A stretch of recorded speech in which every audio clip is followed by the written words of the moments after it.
Hello, hello, hello, everybody. Happy Labor Day to all of you. I did work today, but by the looks of everybody who was down on the beach today, not many other people worked today. You know, it's always weird sitting up here on my balcony doing work, and it's kind of nice because the balcony faces west, and of course the sun's coming from the east, so I can sit on my balcony pretty well into the afternoon before it gets really really hot out there.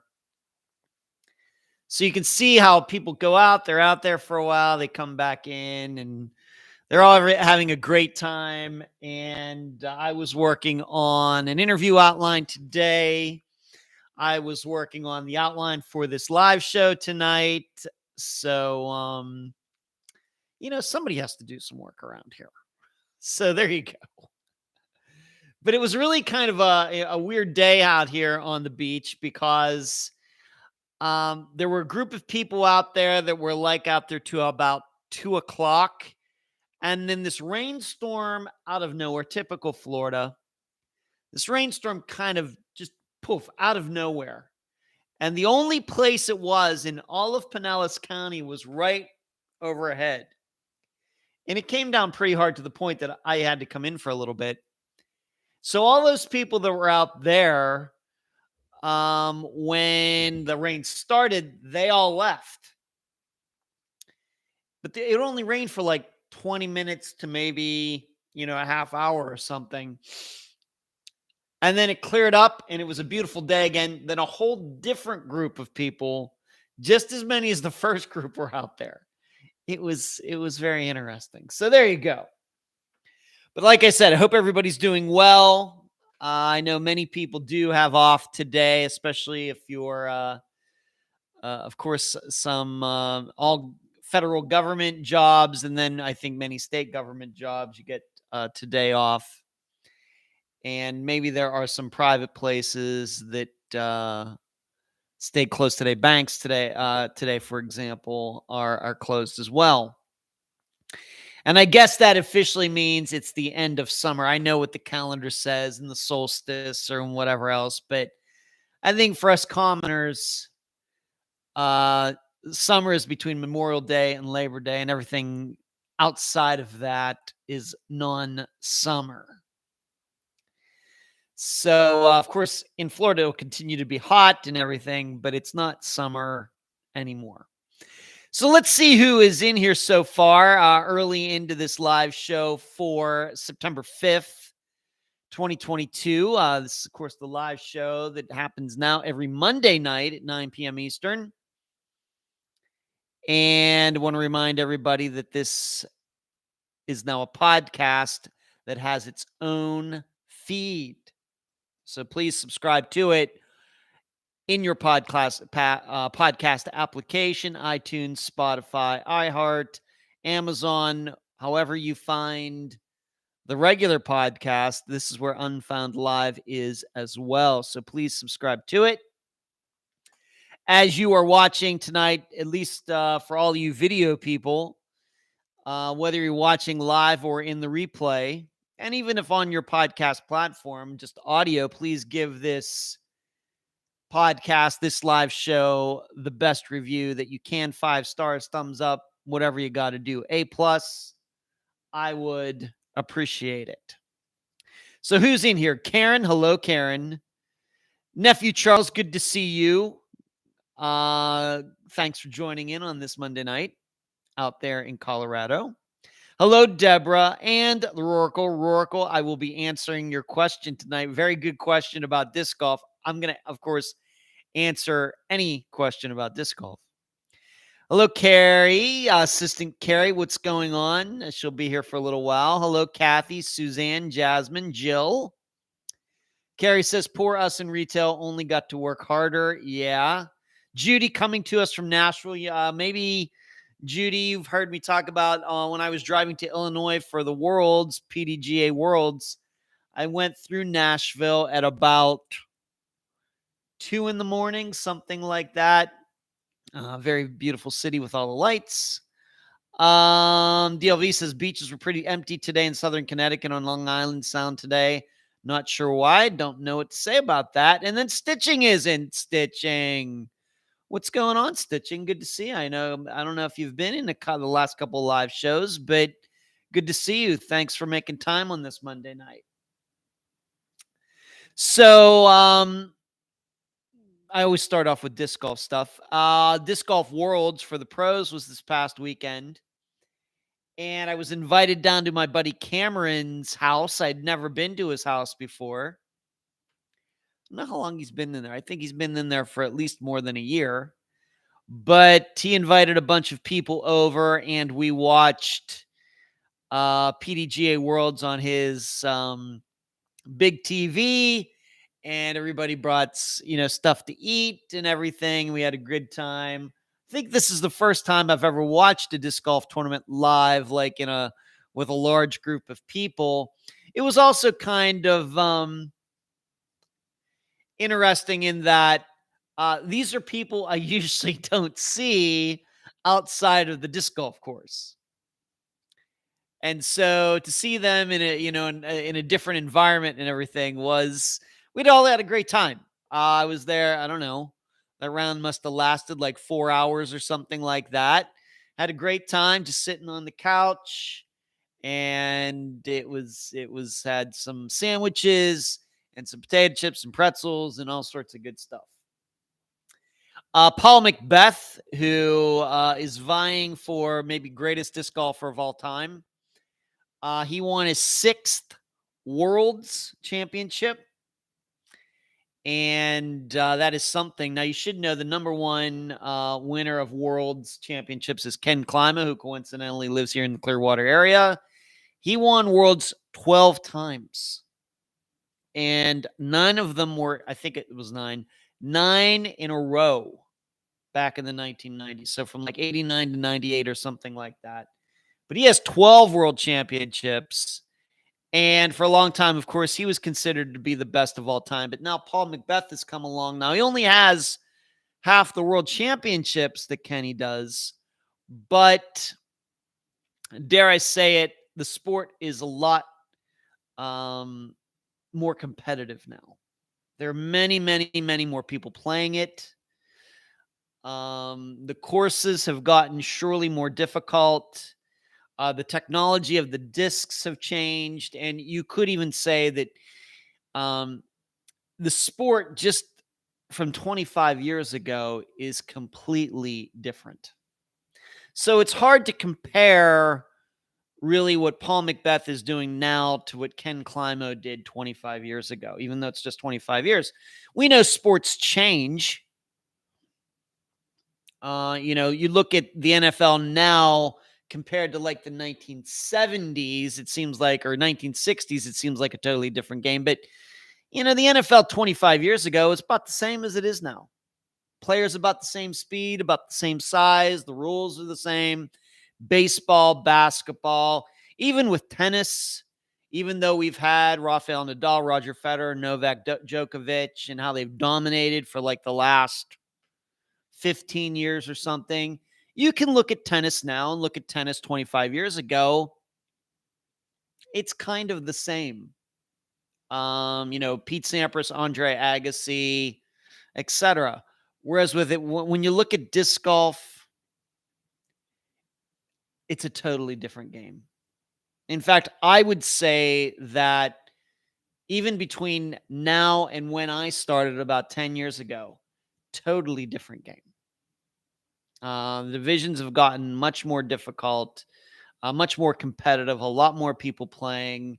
You find a lot more younger people who are more athletically minded because probably up until probably the last 7 or 8 years, in a lot of circles, disc golf kind of known as a little bit of a stoner sport. But now there are like true athletes getting into the sport.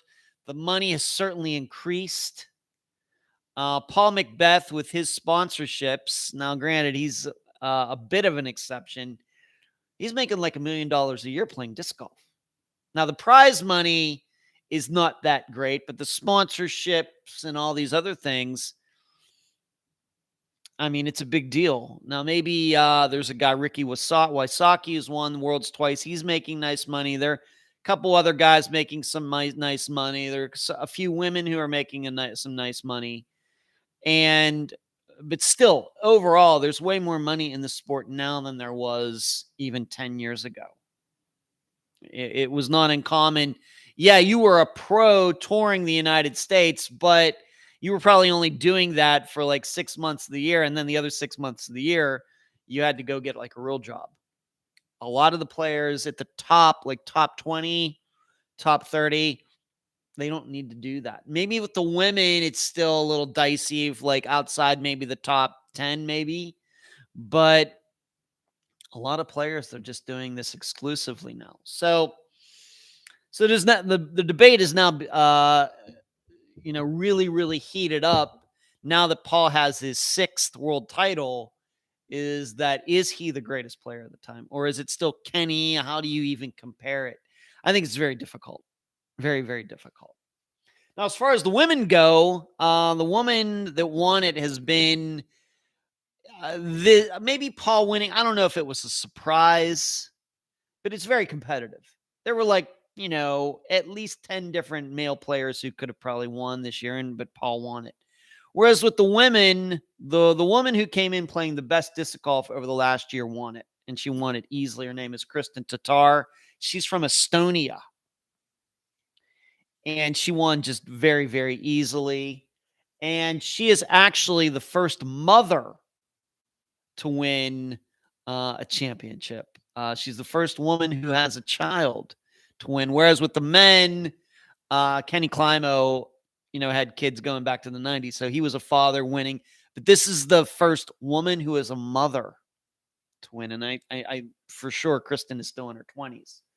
So there's a milestone there as well. And Kristin, I think, is doing very well, once again, monetarily as well. Monetarily well, too. But she just completely dominated. I mean, she's just so... Her game, and she doesn't even putt that well. Her game is just so superior to everybody else's. It was for a while that Paige Pierce, she has 5 world titles, and she certainly raised the level of play for women. But Kristin Tattar, the way she has played over the past year, it's been crazy. I mean, so crazily good disc golf. It's just like, once again, taking the sport to even a higher level for the women. So it was good to watch. Paul McBeth had to win in a playoff, by the way, just like he lost in a playoff last year. So there was a lot of drama. Whereas with the women, it was pretty much a foregone conclusion, unless Kristin completely fell apart on Saturday. And the funny thing is, she not only did she win on Saturday, but she still ended up shooting one of the best rounds. She was far ahead, and she even increased her the strokes between her and second place. Crazy.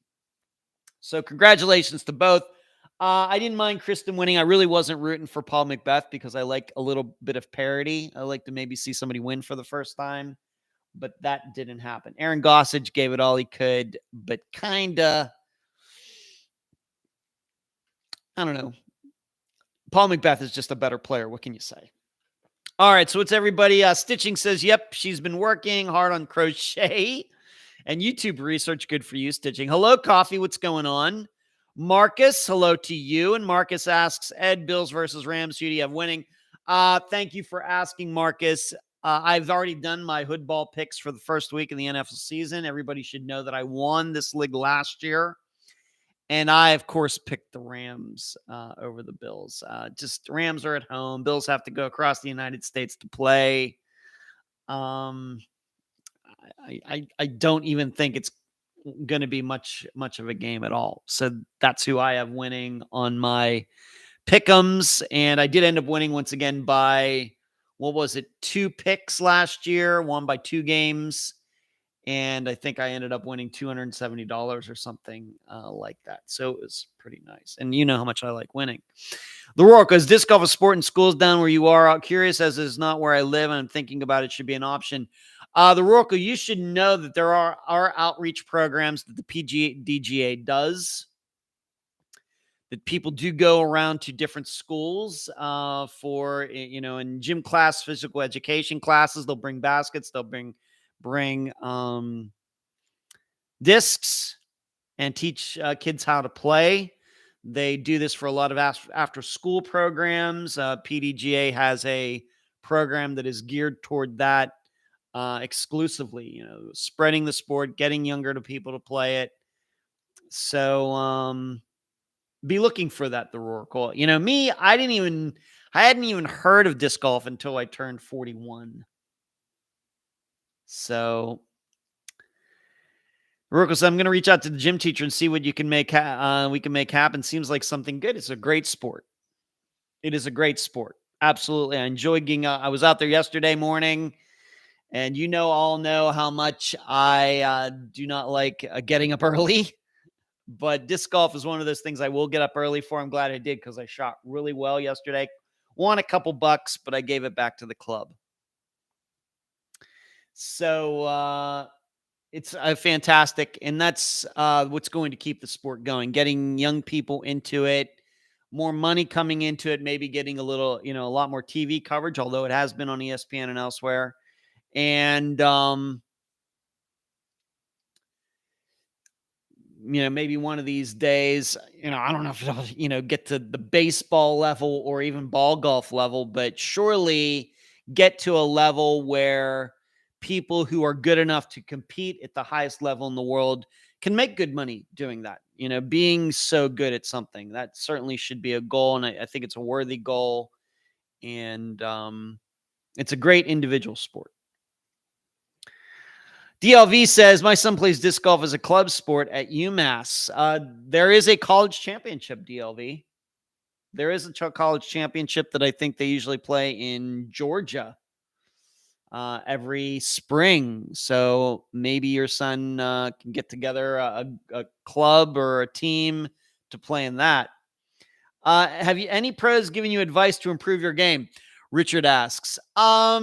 I have spoken to a couple pros over the years, Richard, but nothing that has been like one-on-one in person. Like over the internet, I'll send them like video of me throwing. They'll give me some tips, but nothing in person. And in fact, that is really just kind of a growing, what do you call it, industry or something.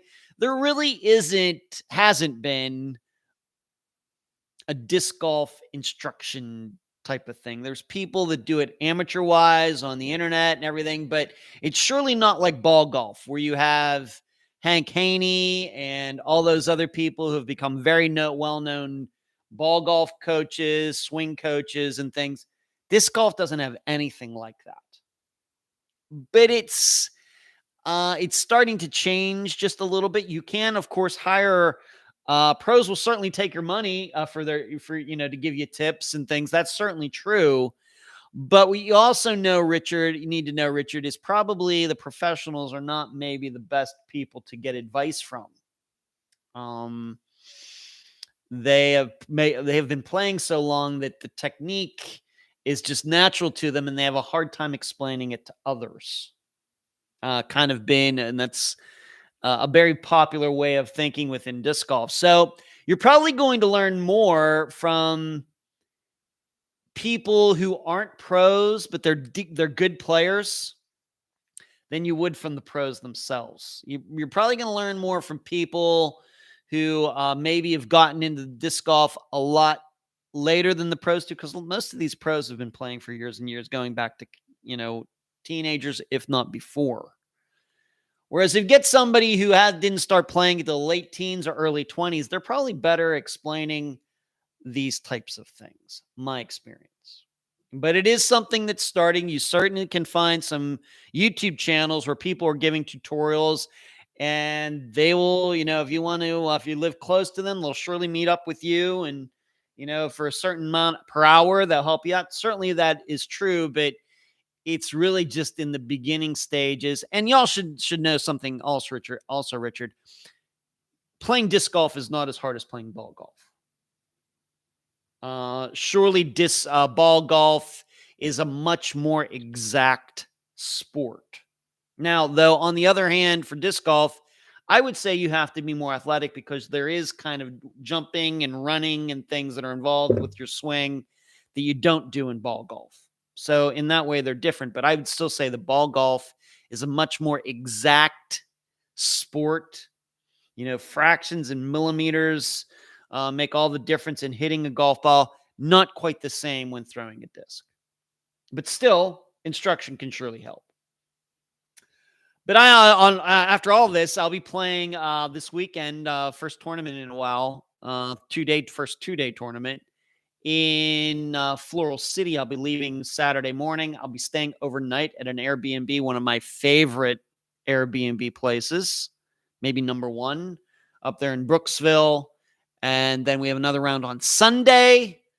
And then I will come home on Sunday to do an interview. And then I'll have to do the think tank. So I'm going to have a very, very busy Sunday. And hopefully my disc golf play will be pretty good. I played really well yesterday over at Taylor Frick Club. Like I said, I played well enough. There were 60-some players there. And I collected a couple bucks. Like I said, though, I gave it back to the club. So I played well enough amongst 60 players to make some money. So that's pretty good. So I hope I can continue that this weekend. Moving on, something else that going on that's coming up this Thursday, getting my teeth worked on, getting a bridge put on over here. Not cheap. I think I talked about this last week that I got done with one dental loan and I'm moving right into another dental loan. Just bad luck.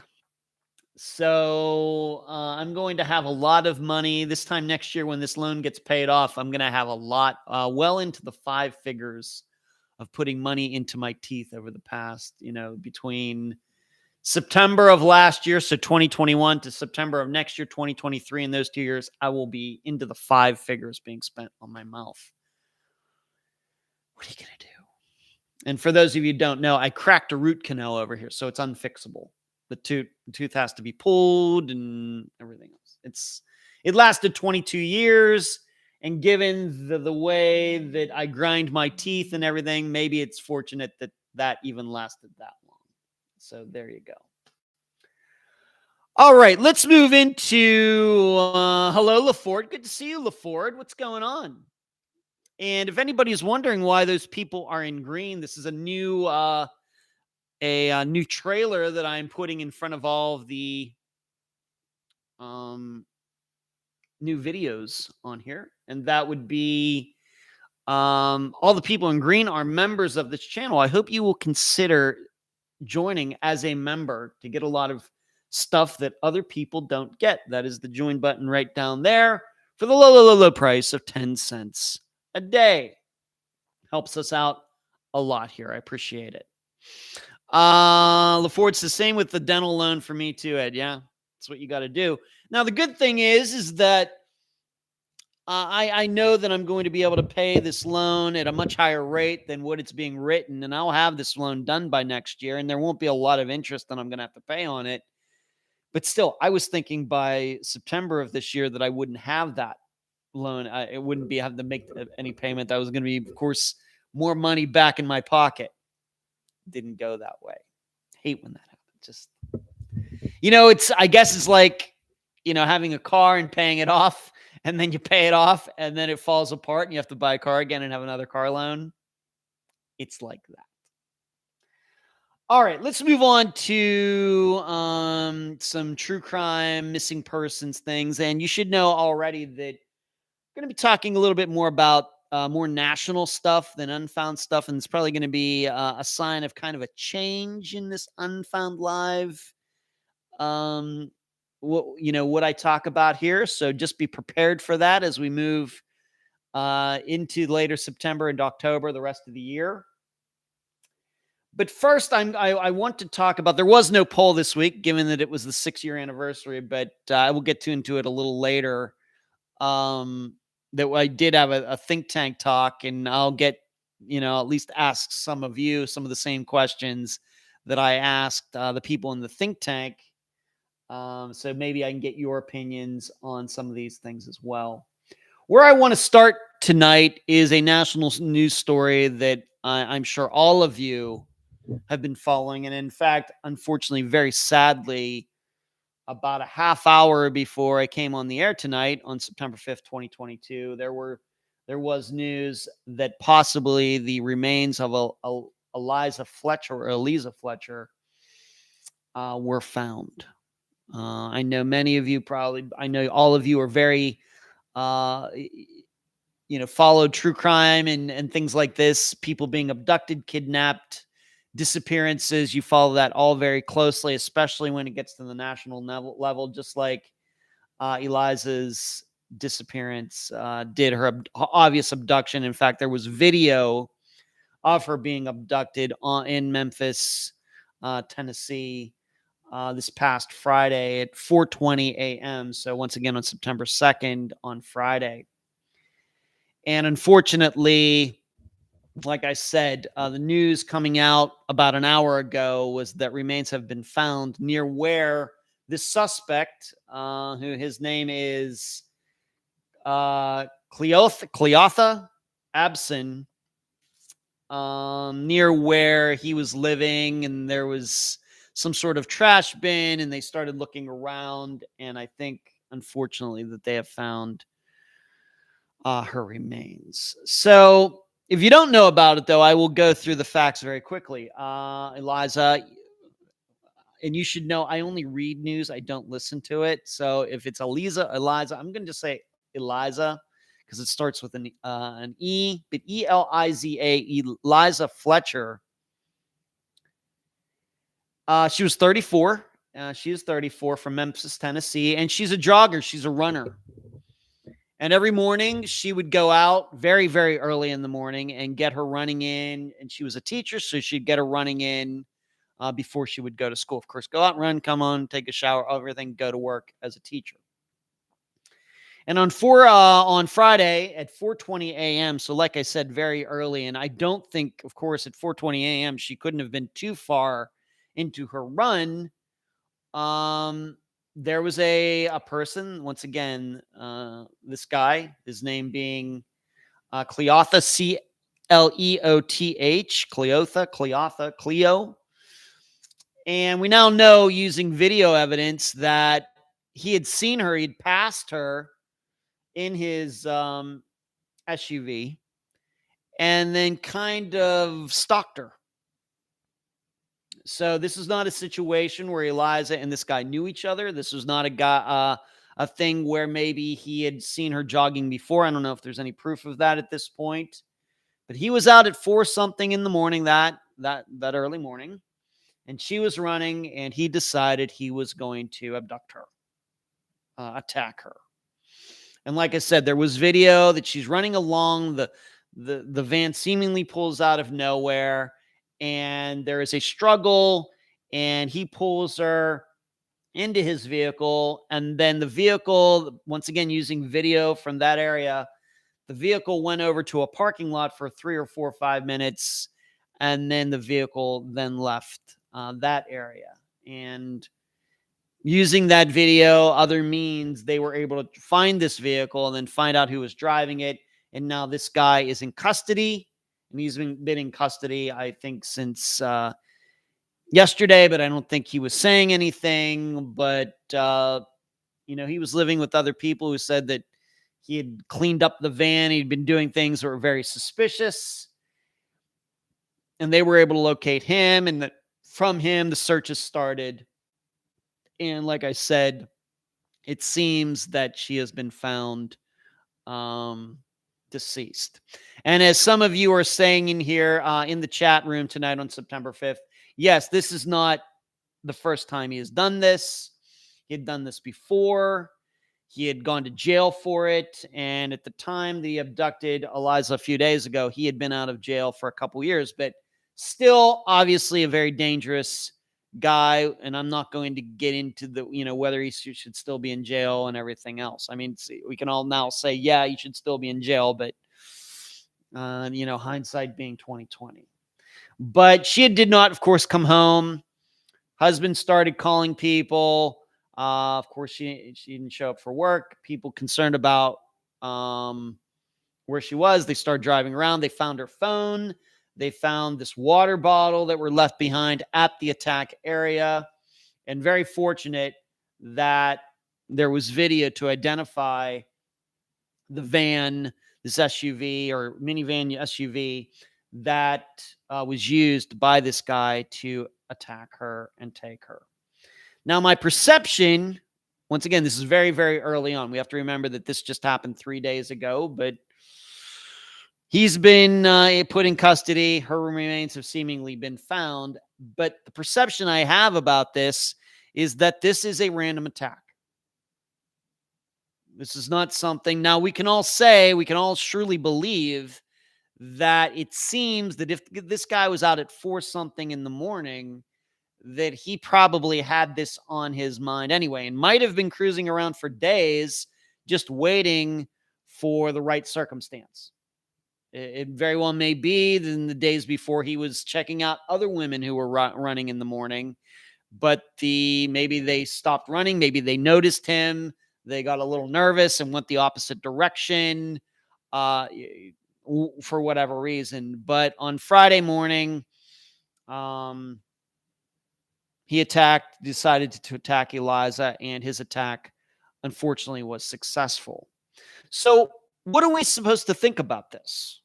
As I've stated for the last 6 years of Unfound, now that we're past the 6-year mark, I'm not inclined to believe that many disappearances that we've covered on Unfound are stranger on stranger crime like this seemingly was. Now, it very well may be in the end that maybe they did have some sort of maybe he had tried, maybe she was jogging some other morning. He had tried before and she had gotten away or something. Maybe that all come out.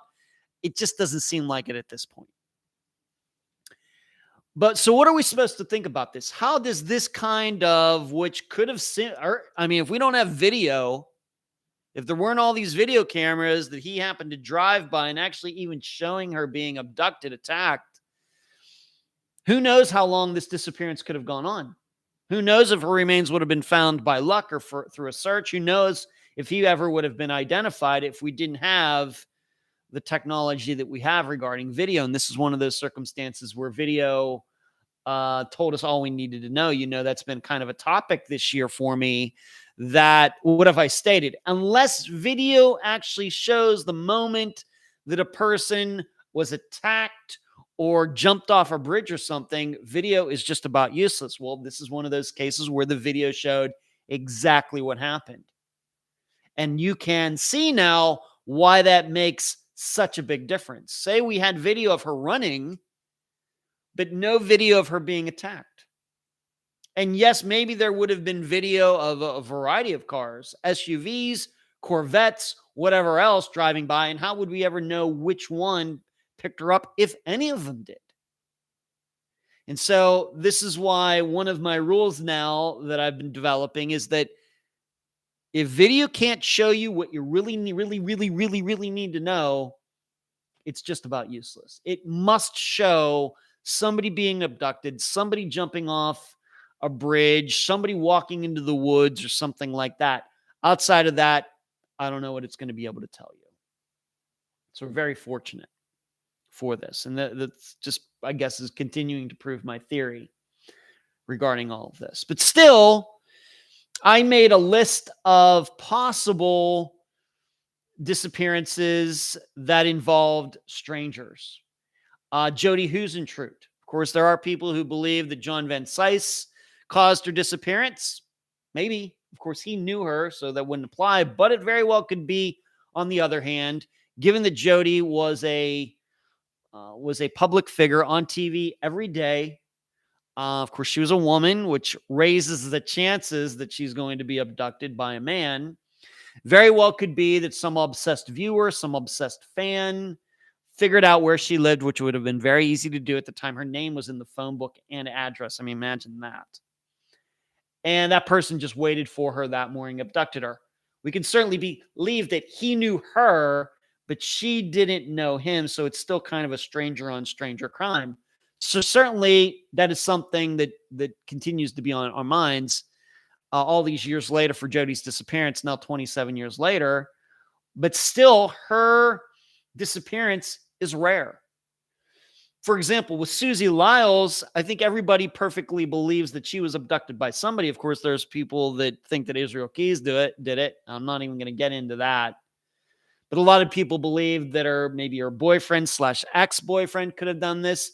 The father of him, he acted really, really strangely after Susie went missing.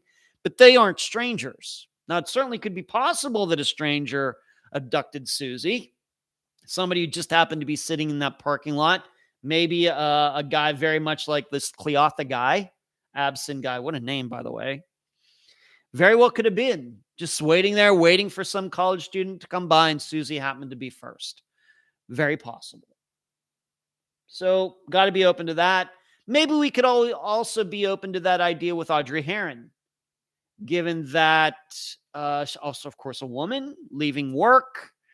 It's a little hard to understand why she didn't get home that night. Some people are suspicious of her husband. I am not.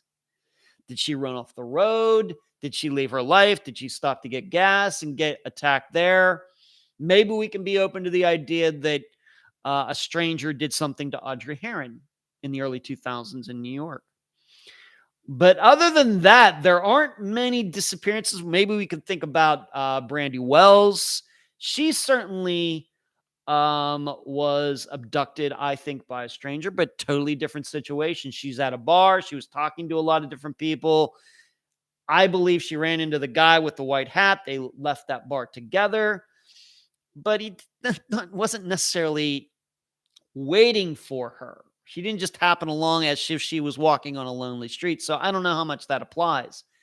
But what I'm saying here is that Eliza's abduction, attack, and seemingly murder is rare.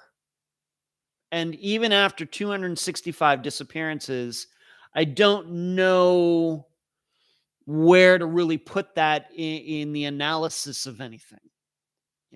We just have to understand, even though it has gotten a lot of national attention, and it should.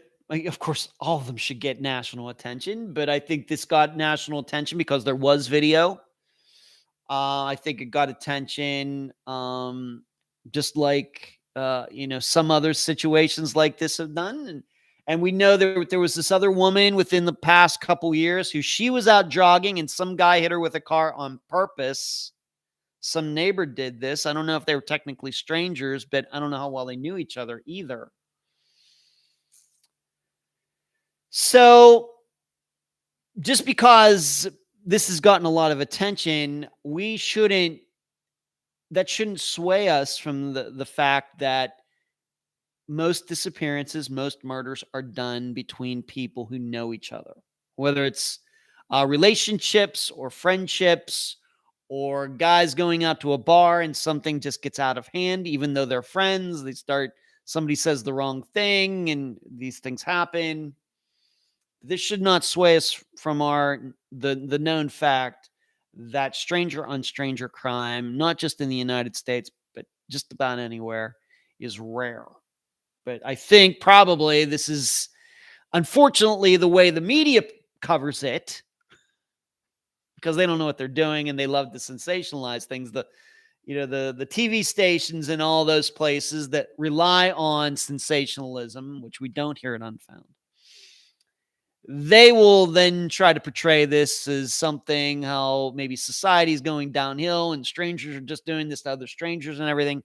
And certainly crime has ticked up in the last couple of years, maybe because of COVID and whatever else. But in the end, I still don't think this is going to change the percentages much when it comes to stranger on stranger crime. There's certainly going to be a certain small percentage of stranger on stranger crime.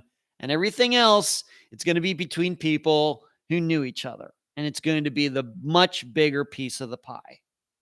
It's going to continue to be that way.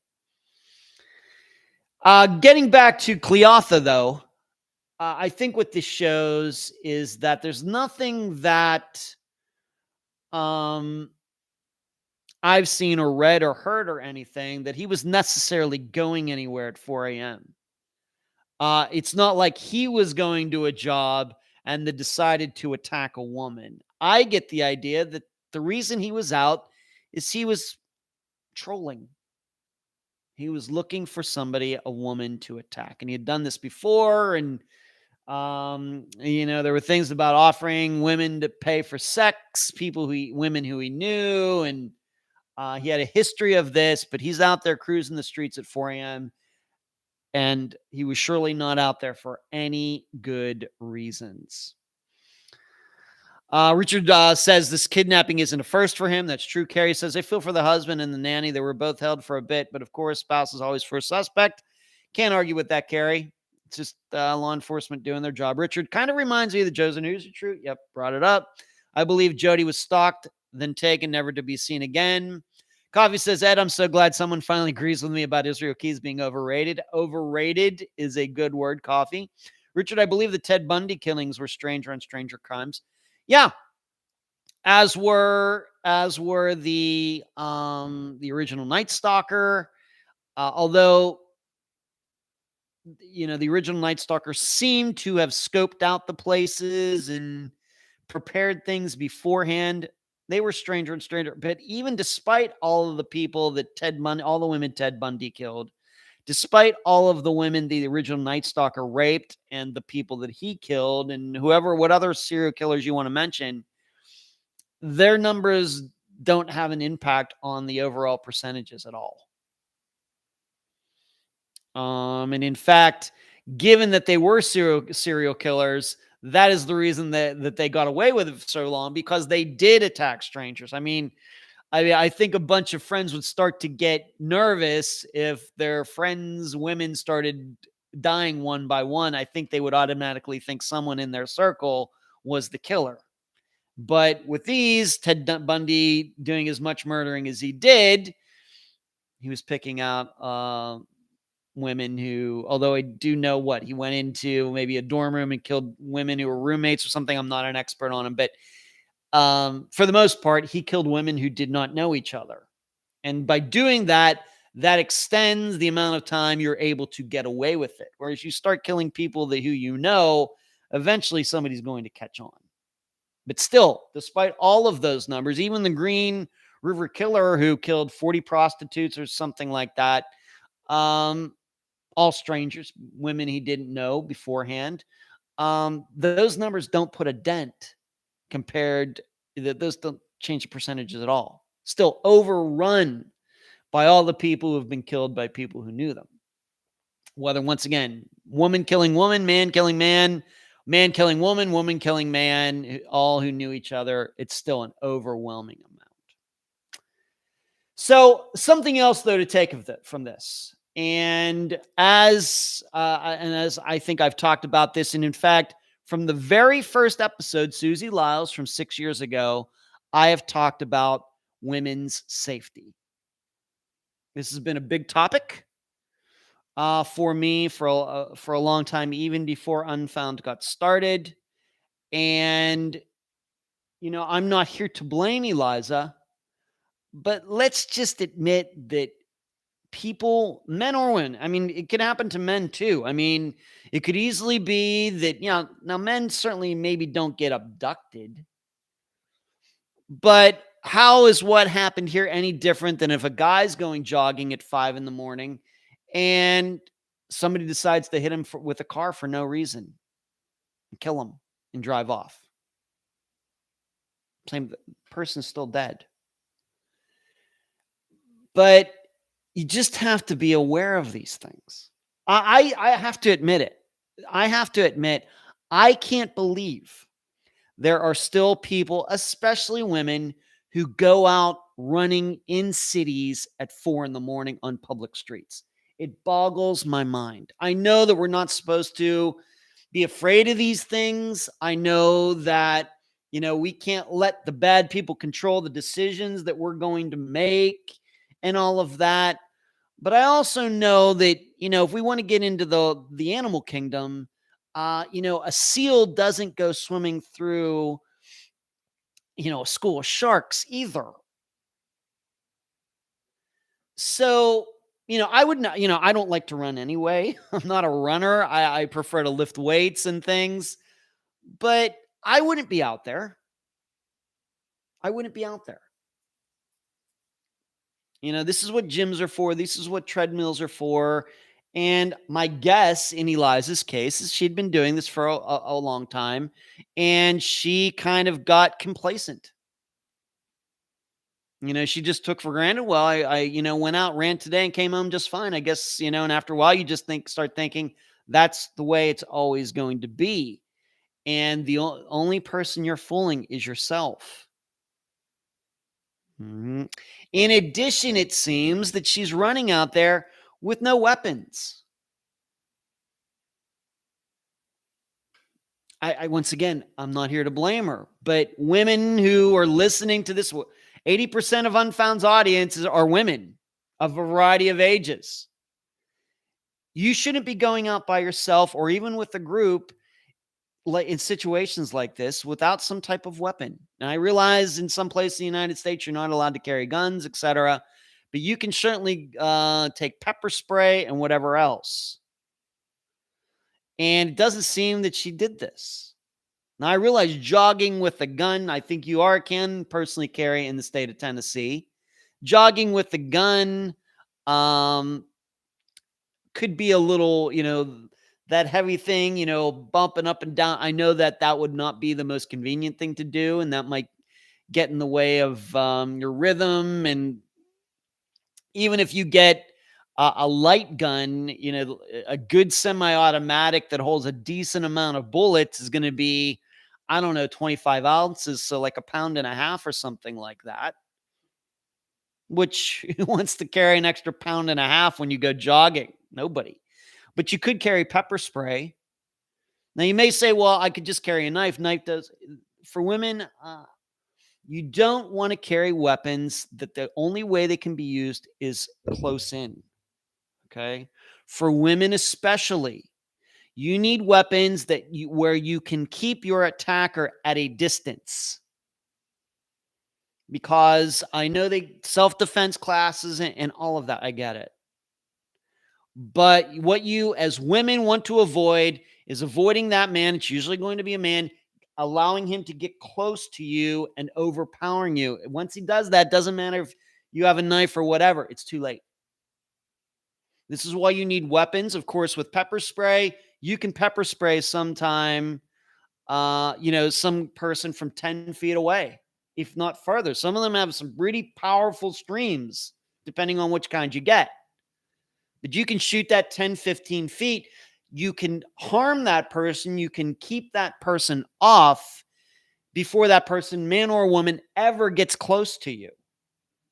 Now, and we also have to remember one thing about the attacks on women. The reason mainly that men want to attack women closely is because the first motive is rape and then murder.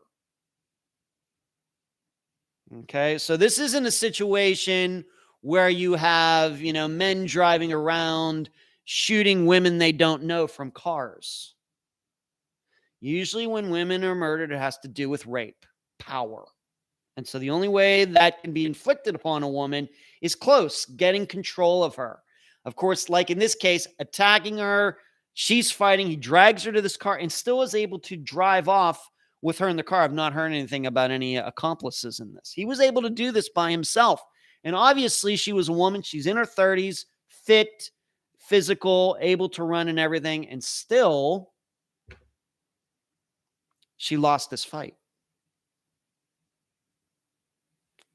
So I'm going to keep saying it, that if you are a woman, you need a defensive weapon that can be used at a distance.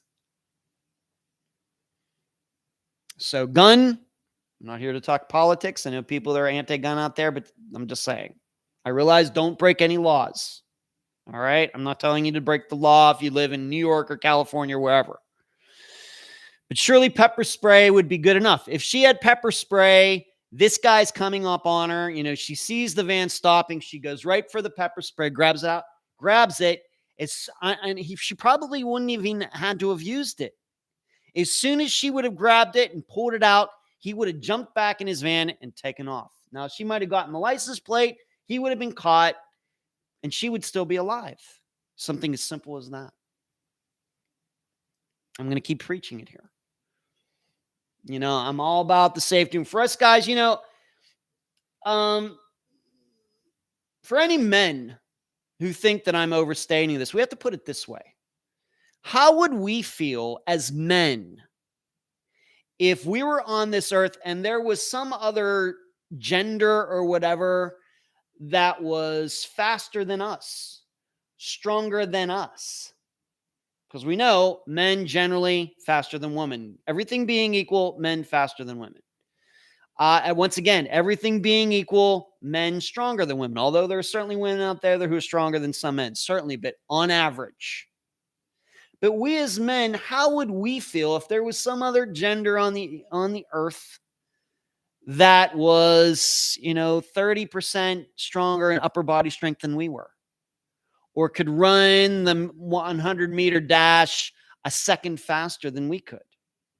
Would we not be arming ourselves? Would we not be looking out for our safety in many different ways? We would. And so I try to put myself, when I'm talking about this, I'm trying to put myself in that kind of mentality. What would I be doing? Thinking, because this is the situation that women are in. They live on the earth. Once again, on average, the average man is stronger than the average woman. On average, the average man is faster than the average woman. This all comes into play when we talk about abductions and murders and kidnappings and everything else. And so, I try to think of it in those terms. It's sad. This is tragic, bad, horrible. These things like this, some of the worst things that can ever happen on this earth. But I also want all of you to understand this stuff is avoidable. It's avoidable. Now, it's different, I guess, if she would have been home by herself and somebody breaks in and maybe she does have a weapon but can't get to it quickly enough. That happens. Or, something else, or the person is just so stealthy that, gets through like a burglar alarm. Those things happen. I don't know what you can do about that, and that's unfortunate. But these types of situations are avoidable. Whether it's a woman choosing a better time to go running or just going to run at the gym at 4:20 in the morning or 4:30 in the morning, or going with a group, or going with her husband, or going, but this is avoidable. And you just have to take for granted that, I have no doubt, living in a city like I do, that although I would not say that I'm driving around at odd times of the early morning or late night or anything, but when that happens, I just take for granted that there's just a lot of kooks out there. And I'm a person who can handle himself pretty well. I'm fairly street smart. I'm fairly aware. Even when I go to a Publix at 3 in the afternoon over here in Bel Air Bluffs, probably one of the safest parts of Pinellas County, I'm always looking around, looking for anything suspicious. Anybody hanging out? Anybody following me? This, that. And I'm going to get to another story here before we're all done, why this might be on my mind. But jogging in a city at 4:20 a.m. is, for man or woman, is not smart.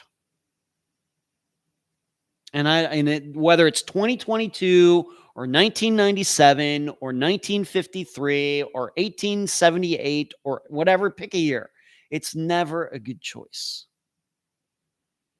But I think once again, we all in our lives, whether it has to do with whatever we're doing, we talk ourselves into complacency. We've gotten away with something once, we'll get away with it again. Maybe the first time we're really leery, and it very well may be the first time that Eliza ever did this, she was nervous about it, scared, very aware, very hyper, aware and everything else. But maybe by the third month, after 30 runs or 40 runs and nothing ever bad ever happening, in fact, she might have had experiences to the opposite, running into other joggers and they're all saying hi and everything else, that she lulled herself into a false sense of security.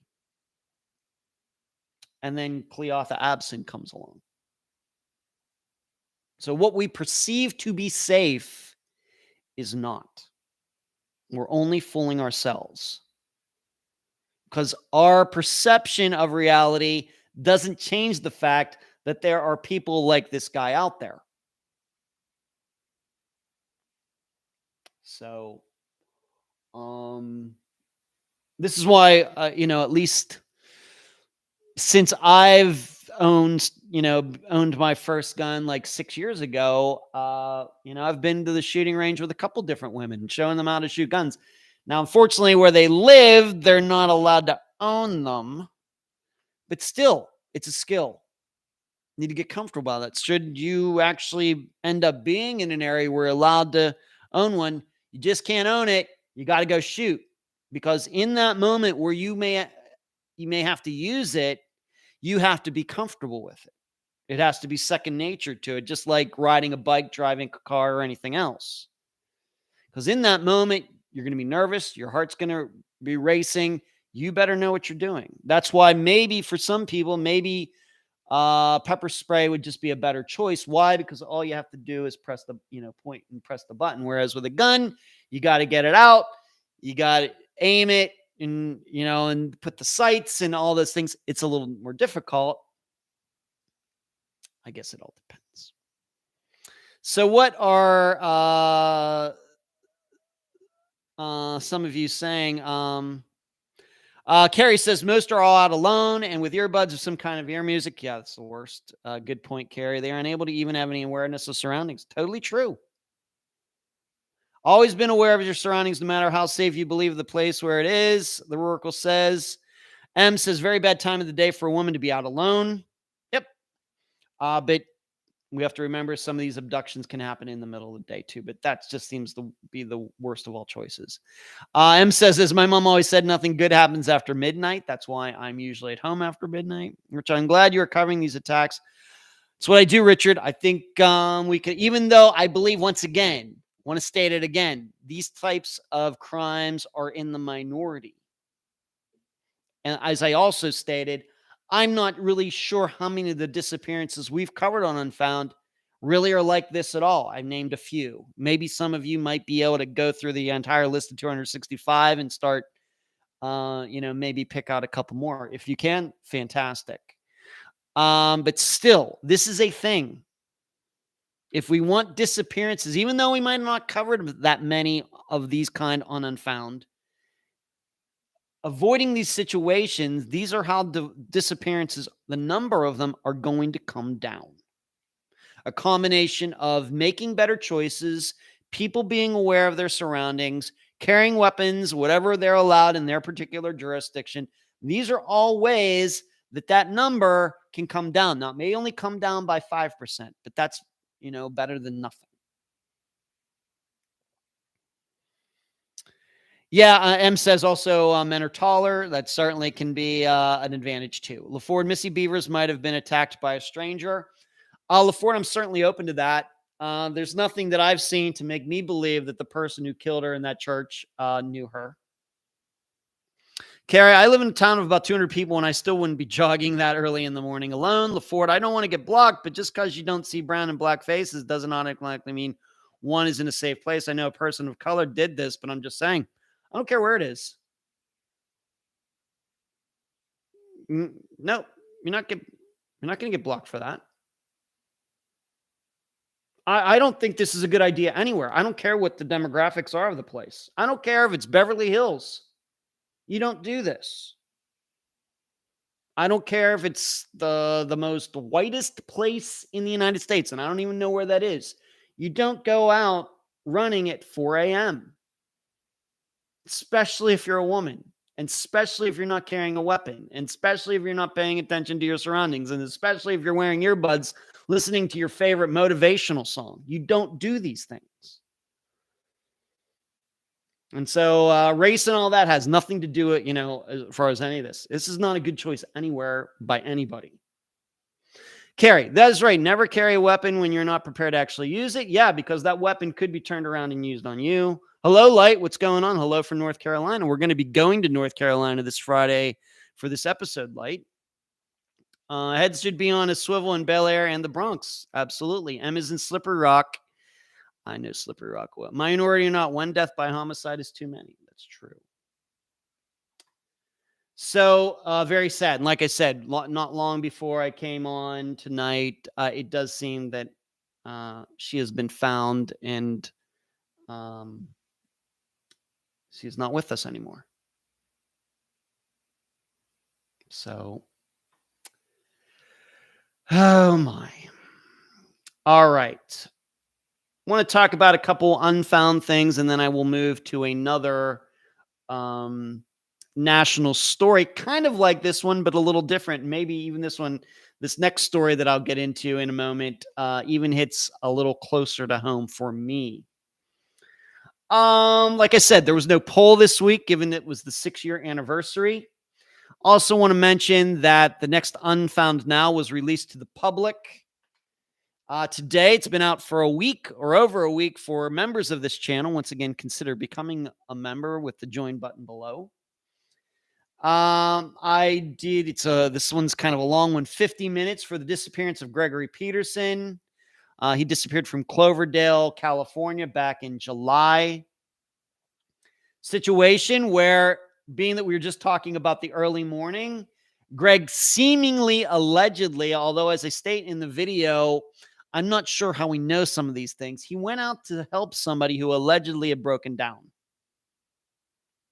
And he never came home. And then and it was once again very unclear whether it was 7 hours later or a day and 7 hours later, his car was found torched, burning on Route 101 in California, fairly busy highway in very, very northern California, north of Cloverdale.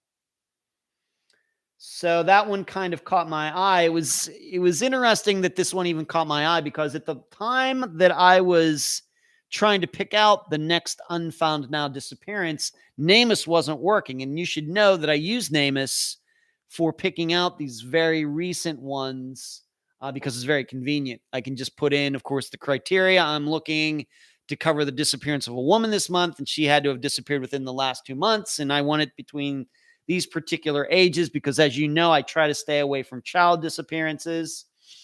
And so NamUs makes that all very easy, and that's how I've been doing this for a long time. But with Greg's, NamUs wasn't working, so I had to do it the good old-fashioned way of just Googling different time frames and everything, and I came across his, and I think it was good that I came across his, because, of course, I hope that he is found alive and well. Doesn't look like that's going to happen, but Greg's disappearance covers a lot of things that we've talked about. Cars being burned, people going out at unusual times, having information about what this person was doing, although it is unclear how people even know this. A lot of that is that we've talked over and over again on many, many episodes of Unfound, is encapsulated in Gregory's disappearance. So I hope you will check that out. Like I said, it's about 50 minutes. I talk a little bit about at the beginning. Then his disappearance certainly lends itself to some map work, which I do in the middle. I show where he was living, approximately where his car was found, give you an idea of the area, and then I come back and talk about the 3 most important points to understand about, theories regarding disappearances and applying them to Greg's disappearance. I should also note, despite all of the attention that Dylan Rounds' disappearance got from a few months ago, and that was an Unfound Now I did at the end of June, He's still missing. Despite everybody out there being so sure that those people who were charged with illegal possession of firearms and everything did this, that disappearance, as much as it got all this national attention, there has been no new news at all, really, since the Unfound Now episode came out 2 months ago. Despite everybody, in the talkosphere out there being so sure that they already had this solved, it's still unsolved and he's not been found. And this is why I stated in that Unfound Now from 2 months ago, this is a disappearance, in my opinion, that does not lend itself to foul play. It very well may be, but there are no facts to support that, despite everybody saying to the contrary. There's no fact in any of Dylan Round's disappearance to suspect foul play. I would even say that with Greg Peterson's. That doesn't mean it didn't happen, but you surely wouldn't think that from the facts presented that are known to the public. Of course, Greg's vehicle being torched right there on the side of the road. Generally, we think that means foul play. We may think about the disappearances of Laura Bible and Ashley Freeman, where the Freeman parents were murdered. We may think about that, the burning of a car for Jeremy Burt's disappearance. I think everybody certainly thinks that was foul play as well. He got lured somewhere and somebody killed him, then ditched his car out in the middle of Idaho and torched it. We certainly think foul play on Dorianne Myers' disappearance. It's one that I happen to be working on for about an hour today, just looking into a couple things that I've never looked into regarding her disappearance, just some things that came to mind. And it certainly helps that I've been in contact with her son recently.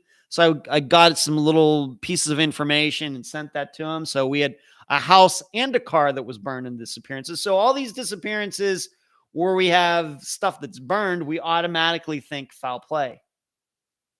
So maybe that makes sense with Greg's, maybe not. And you should know in a couple weeks, we'll be talking about another disappearance in which burning plays a huge factor.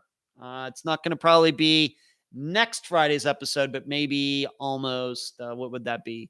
September 9th. Let's see. So September 23rd's episode probably is going to be another one where we're all going to get to contemplate what the burning down of a house means. So that's something else to think about Greg's disappearance. What does it mean that his car was burned? Newsletter is out. September 1st was last Thursday. I hope you received it. And if you did not, please email me. If you're not on the list, it's unfoundpodcast@gmail.com. So let's move on. I'll come back to a couple other, maybe I'll just ask you this right now before I get into the next piece of national news that I want to talk about. I'm going to ask you all a question because it's on my mind. And we got a nice showing of people for the live show tonight. So I hope that a lot of people will try to answer this. Because I asked the think tank members and they overwhelmingly answered in one particular direction. Do you happen to believe that I will be required to go back to Greeley, Colorado to testify again? Because it's coming up. The trial is going to happen probably before the end of this year again. I will have you know that I've not been contacted yet. But given that the first time was a mistrial or hung jury, do you think that I personally will be required or forced, quote unquote, to go back to Greeley, Colorado and do this all over again? Or do you think that they will leave me out of the second trial, if there is a second trial, of course? I think there is going to be one. I don't see Steve Pankey pleading to anything. So what do you think? Yes or no? Will Ed be going back to Greeley, Colorado, whether it's toward the end of this year or next year, to be a part of the trial again? I want you to all answer that while I get into the next piece, national news that I want to talk about. And that is the murder of this crime reporter in Las Vegas. His name is Jeff German. I will tell you, when I lived in Las Vegas, I can remember reading his articles online at lvrj.com. He was 69 years old. He had been working for the Review Journal for a very, very long time. Did a lot of investigative reporting, ticking off a lot of people, covering stories that are very touchy in the state of Nevada. And he had a very good reputation, very ethical, never pulling any punches, anything like that. But on Friday morning, although his body was not discovered till Saturday, but on Friday, it seems that he was outside his house in Las Vegas. I have no idea where he lives. And he was stabbed to death. Now, there's no news that I could find. Was he married? Was he divorced? Was he living with anybody? Given that he was not found for a while, I guess it would mean to me that he was living by himself somewhere. But he got stabbed to death. And this is, and then somebody discovered him on Saturday. Maybe somebody hadn't heard from him, or maybe it was a neighbor or somebody, I'm not sure. But he has been stabbed and nobody has been caught. There's not even any mention of any suspects of who it might be. Nothing in the news about, was he having any beefs with anybody? But given the work that he did, could it be that he ticked off the wrong person? And did somebody track him down? And of course, we know with the databases that are available to everybody, of course, maybe for some of them you have to pay. You can basically find the address for anybody these days. And this is why when it comes to where I live, I make no effort to even try to disguise or hide where I live, because I know how easy it is to find that kind of information online. What are you going to do? So this crime reporter was murdered. It's a big story. You can go to lvrj.com. There have been many stories about it, especially considering that he worked at the Review Journal. Stabbed outside of his home.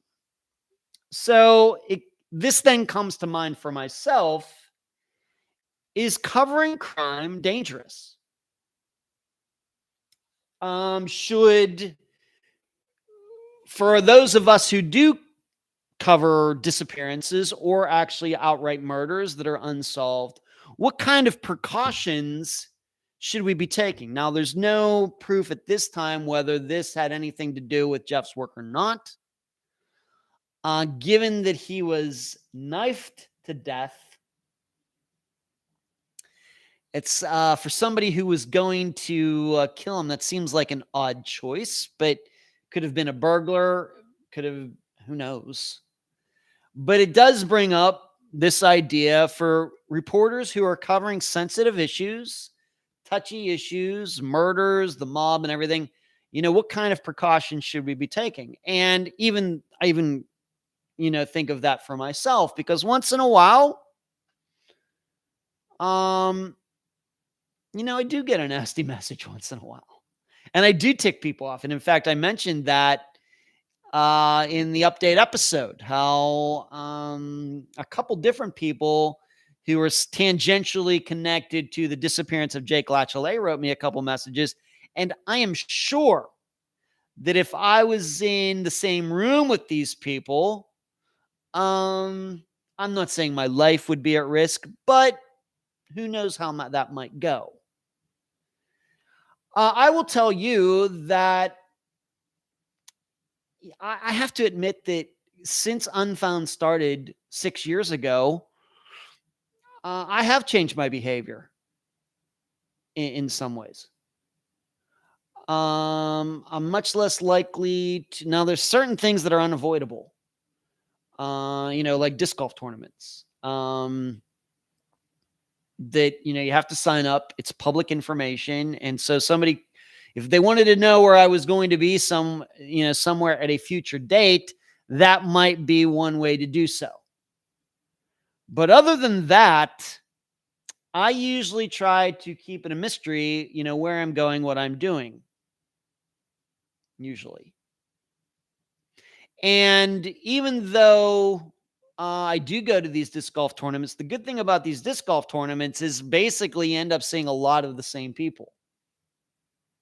And so if there is somebody who maybe kind of looks out of place, that person usually kind of sticks out. Now, that was maybe a little different when I went to Illinois, when I was there all that time. And although I happened to play on at least a couple cards with guys I knew just coincidentally, most of the people there I did not know.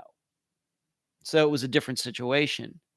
But I can tell you from the work I've been doing for the last 6 years, I'm certainly on higher alert than I ever used to be in my life.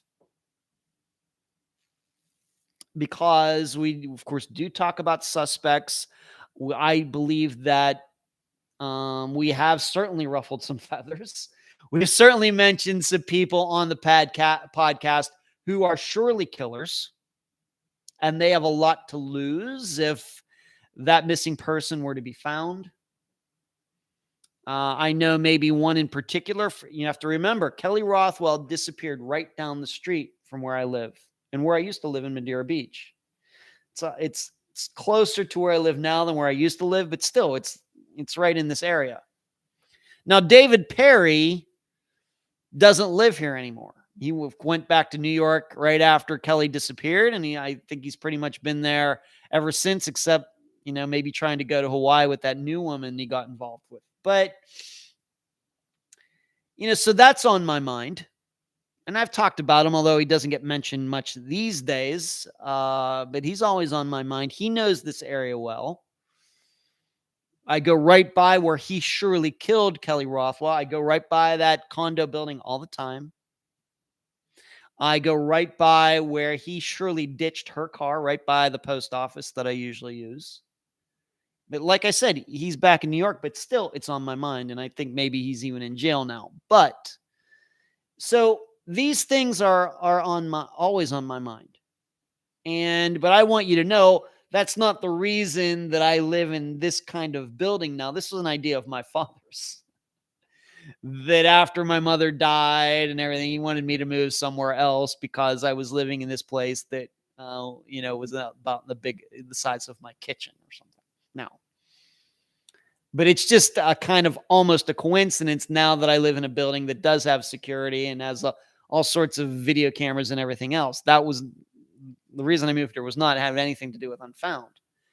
But, I will tell you that if I lived in a house like Jeff German seemingly did, if I were going out to take the garbage out to the end of the driveway or something like that, I could tell you that I would probably always be on alert for these things.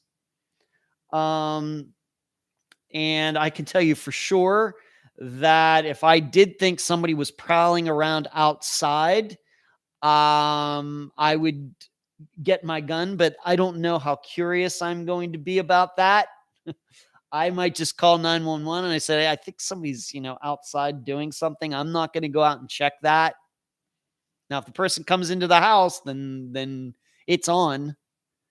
But, I don't really have never, as you know, I don't know many other true crime hosts. Of course, I knew John Lorden. Of course, I've gotten to know at least a little bit the two guys that run Locating the Lost. But I will be honest, I've never really spoken to any other hosts about this topic. Do they think about this? I know I do. I do. And so when I go out of town, like I said, for disc golf tournaments, and a lot of these days, I'm mainly staying in Airbnb. So once in a while, it's a hotel. But, I like to check out the Airbnb and I like to look it over and everything. I'm very discerning when it comes to that. So I want all of you to know that I certainly do keep my head on a swivel. Luckily, I tend to be a little street smart anyway. Maybe it helps where I live. It's a very low crime area. And as I've told you that many times, I'm kind of a hermit anyway.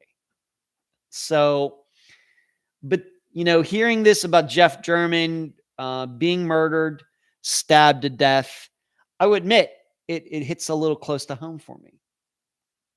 So, and I know that although I've not been asked this recently on past live shows, maybe going back a couple of years, especially I think around the time of the Tom Brown episode and all those videos that I posted. And then when Tom's remains were found, I seem to get a lot of questions all around that time. Ed, do you ever worry about your own safety and the work you do and everything? And I try to be as aware as possible. I think this also goes back to the topic I was just talking about, going jogging at 4 a.m. I wouldn't go, even though this is Gulf Boulevard out here, very nice area, low crime, despite Kelly Rothwell surely being murdered right down the street 10, 11 years ago. You wouldn't catch me walking up and down Gulf Boulevard at 4 a.m. Unless I really, really, really, for some reason, have to be out there. But I wouldn't be out there for, pleasure purposes or exercise purposes. I just wouldn't do it. No matter if I was a true crime podcast host or not. Just got to be smart about this. Got to be aware. And, I get the feeling, having said all that, I get the feeling with Jeff German's murder is that he just happened upon the wrong person at the wrong time. I don't think that this person was waiting for him or lured him outside. It could be that Jeff heard something outside, went outside to check out what was going on, and the person attacked him, and this person didn't even know that Jeff German was a crime reporter at all. We'll see if it gets solved. The tough part, of course, is going to be there's surely no video or anything like that. But I also have to believe that stabbing deaths in Las Vegas are probably fairly rare the way this has happened. So I'd also want to know anything about any other crimes that are being committed in the area. Were they having some sort of burglar in Jeff German's neighborhood? Possible. This is kind of the things you'd have to look into to try to deduce if this was something that was pointed directly at him or he was just in the wrong place at the wrong time. Just don't know. So I asked you, before I got onto this, I asked all of you, will I be going back to Greeley for the second Steve Pankey trial? The Oracle says yes. Puma says yes, 90%. Carrie says, oh yeah, you will be going back. Jasmine says yes. Moana is still thinking about it. Barbara says no. Charles says, come on out. Thank you, Charles. Deborah says yes. Coffee says no. So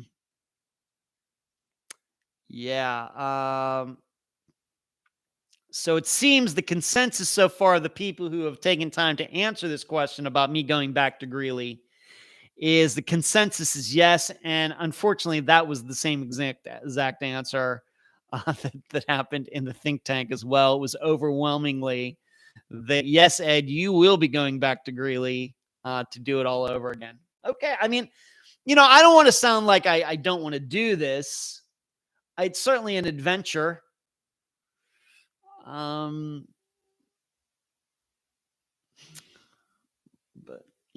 of course, if they require me to go, I'm going to go. I won't, I'm not going to, stand them up or anything. I'll put all my stuff together, go back out there just like I did last year. It's just, I wouldn't say I'm necessarily looking forward to it. It'd be good. It would be good to see my nephew Charles again, and maybe his sons as well. But other than that, I don't know. But I'll go do it if I have to. Light Walker says it's dangerous. Definitely rogue cops and the dark web hitmen. If you believe in that type of thing, surely Light. Jasmine, I'm not leaving my house at 4 a.m. unless it is an emergency period. Charles says not a tourist town for sure. Yeah, Charles, Greeley. Although that pizza we had at that place, Charles, was excellent. That pizza place that's right near the courthouse, spectacular. Okay, so I'm now going to answer a question, disc golf question, believe it or not, from Certified Roracle, the Roracle who is in here. She asked me a question, or I think it's a she, of Roracle. I'll just keep it genderless.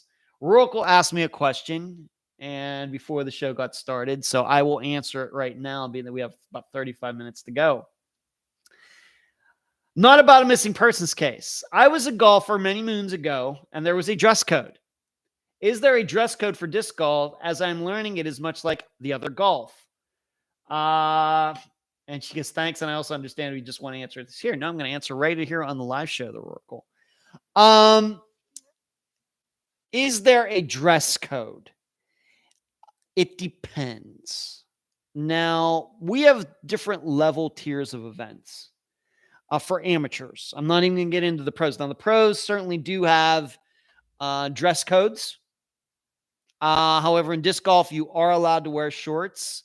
In the PGA, you're not, although I understand in the new association, Live Golf, that Phil Mickelson and others are now part of, they are now allowed to wear shorts. But in the PGA, shorts, at least at this point, are not allowed for competition. Whereas in disc golf, you can either wear shorts or pants. But I think when it comes to that, Roracle, really the dress code comes down, being that all of these pro players have sponsors. I think the sponsors dish out the requirements of what their players are supposed to wear. Of course, they're going to have to wear a shirt with their sponsor's name on it, whether it's Innova or Discraft or whatever. And I'm sure there's a standard that the companies want their players to reach. Now, having said that, my understanding for pro players at these events that you have to wear a particular type of shirt. You just can't show up with any t-shirt on. They want you to look at least a little classy, even though disc golf is surely a little more proletariat sport than ball golf is. Ball golf, I think, has a reputation of being a little bougie, whereas disc golf is a little proletariat. But still, I think, in fact, I've even been told, I will say this. I have competed in a couple tournaments where you had to wear a collared shirt. Pretty sure. Going back some years. And I think had I made the cut at Worlds, that I would have been required to do that as well. Now you should know, and that's funny, Deborah's writing this. Deborah's writing, no booty shorts, Ed. You should know that I never wear shorts for any tournament. I haven't worn shorts for an official tournament since probably 2014. Now, I will wear shorts like when I go practice up at Sand Key, or when I go play with the club on Sunday mornings or doubles or whatever else. I will wear shorts there. But when I play tournaments, I wear long pants. And I mean, people have asked me, why do you do that, Ed? And of course, my answer is always, nobody wants to see these legs. Nobody I'm playing with wants to see these legs. Now, officially, though, I will tell you that the reason I wear long pants is because I feel that long pants are an advantage, because we do play oftentimes on courses where, a disc may go into the bushes and there may be thorns and there may be this, and you may need to get down on one knee or whatever to throw or everything else. Well, if you're wearing long pants, you don't worry about any of that stuff.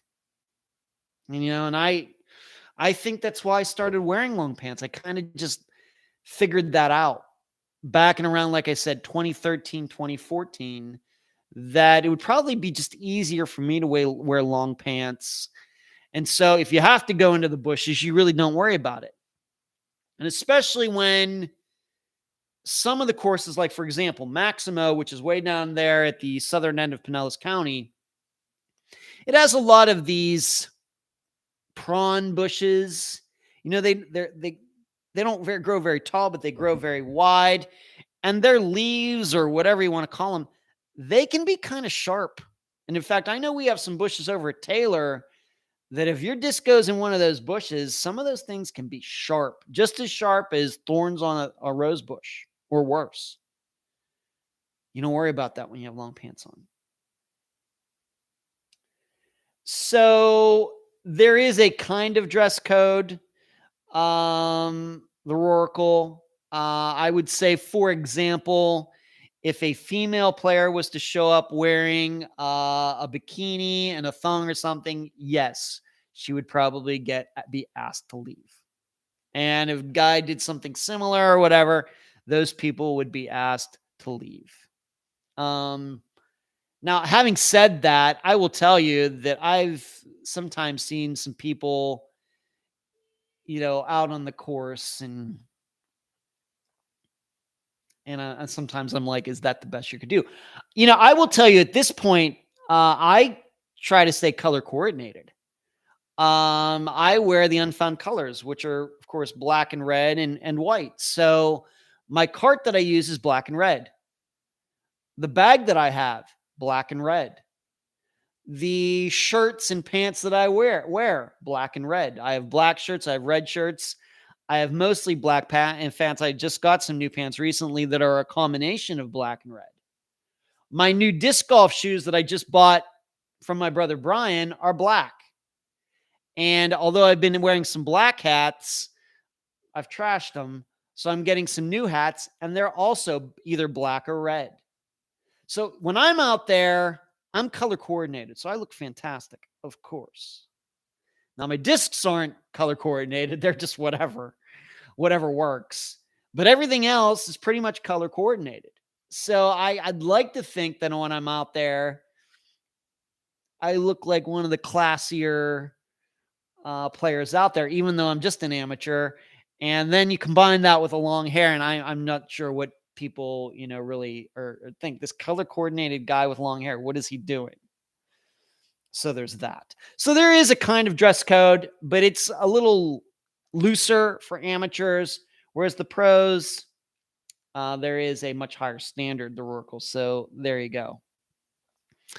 LaFord asks, I was going to ask if you were sponsored by any businesses while disc golfing, so kind of got, no, I'm not.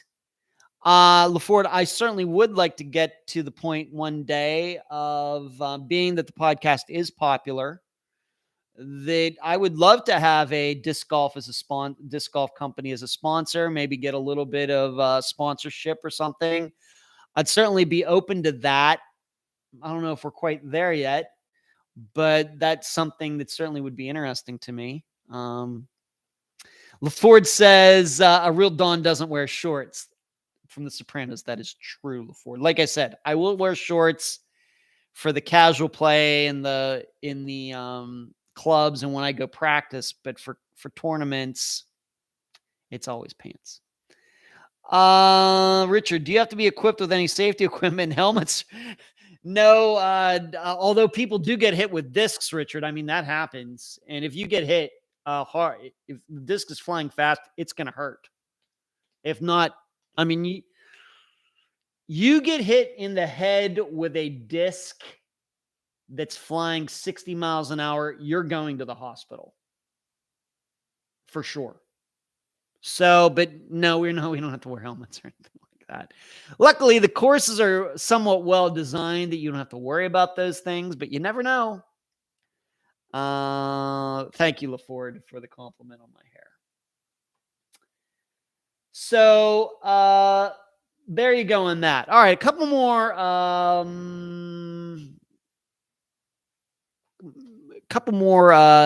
unfound things. Once again want to remind you before we finish tonight that this live show as a podcast now has its own feed.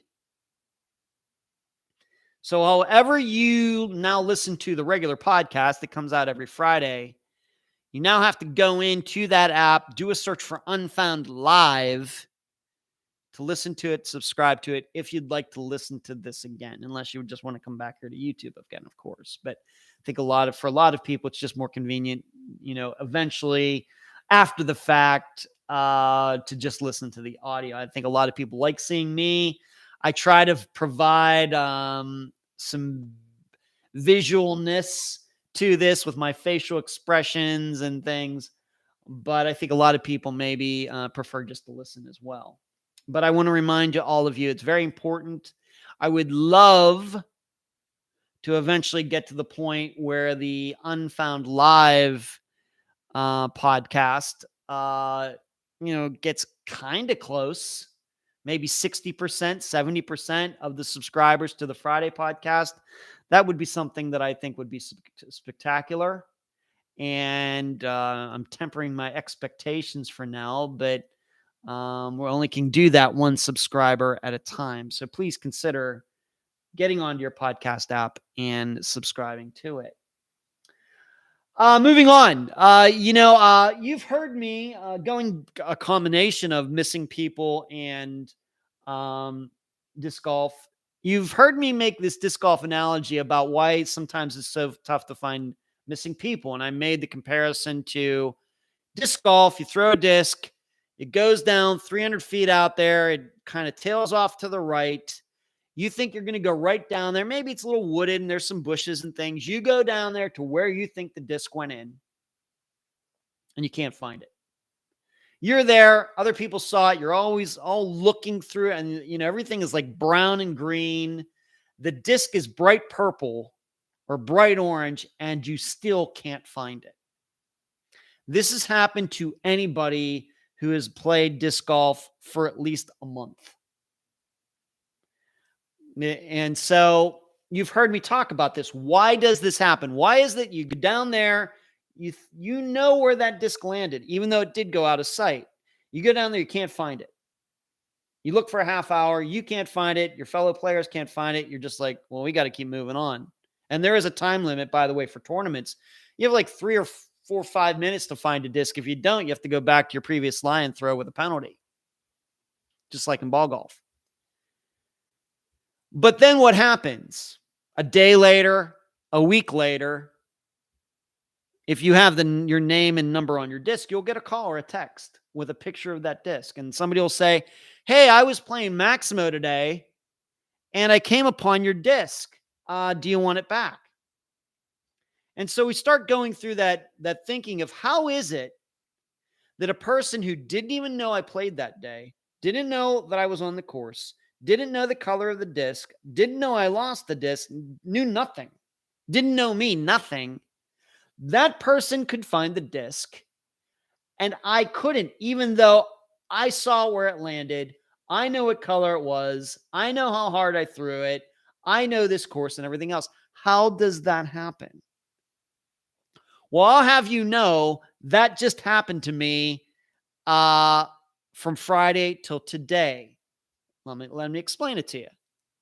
I went out and practiced on Friday evening, and it was very close to dark up here at Sand Key. I'm throwing in a field where there are no trees. It's flat grass. Now, the grass did need cut a little bit, but flat grass, no bushes, no trees. As clear as any, any yard, but it's a field actually in a local park. It was getting near dark. I threw this one disc. Unfortunately, the color of the disc was black. Threw a bunch of discs. It's getting very close to dark, but I have my phone. I'm thinking as the flashlight, I'll go find them. No big deal. I go down there. I'm throwing 6 discs at a time. I can only find 5 of them. Can't find this last disc, and it just happens to be black, which of course does make things a little difficult. I have my flashlight on my phone. I'm kind of like what we would call mowing the lawn, walking up and back, just about where I think this disc should have landed. Back and forth in the very decent area where I think it landed, back and forth. Can't find it. It gets to be totally dark. The park's closing down. And even before I left, a park ranger, they all kind of know me there now because nobody else uses this field but myself. And so they come over and we BS once in a while. One of them saw me looking. He came over with one of their tractors with headlights. He's driving up through this field. He doesn't see it either, even though I know it's in the field. I know it's there. Can't see it. Can't find it. And he's going back and forth, bright headlights on this, like one of those ATV, like tractor type of things that they use. He can't find it. I can't find it. I say the heck with it. Tonight, about 7:30. So it's been a couple days. I went back up there, parked my car right next to the field, went to that area, found the disc in 30 seconds. Now, reason it wasn't taken is because nobody ever uses that field. I think I'm the only person that ever uses that field for anything.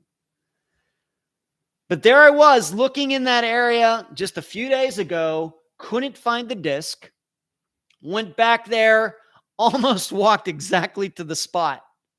I could not have been in that field looking for more than a minute and found it. And I know for sure that both that guy and myself went by that area twice or 3 times on Friday night. So this goes back to searching for people, that this happens. And surely it is easier to find a disc in the middle of a grass field, especially when you threw it, than it ever would be to find a missing person in the woods or somewhere, if you believe that that person, of course, did not go very far. You know, once again, you maybe want to talk about Jason Landry. You can talk about David Hardy Jr. as a couple of examples. The people go search, no one has found it. But surely finding that disc is easier. And even I had problems doing that in a grass field. So this is why I continue to say that we underestimate how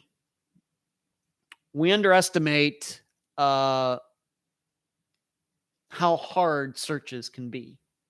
And there is a type of paradoxical nature to it, that you think you know everything you need to know about finding something and you can't find it. And somebody who doesn't know anything about anything just happens upon it. It just seems so counterintuitive, but it happens so often with disc golf that I think that this is a consideration that must be made for missing people as well. I'm going to keep saying it. It was just, that was on my mind from Friday till today when I finally had a chance to go back over there and look for it. Richard says, I have a couple beautiful motorcycle helmets for sale, extra large. Thanks. That's another thing. You will never catch me on a motorcycle on any public roads, Richard. Never.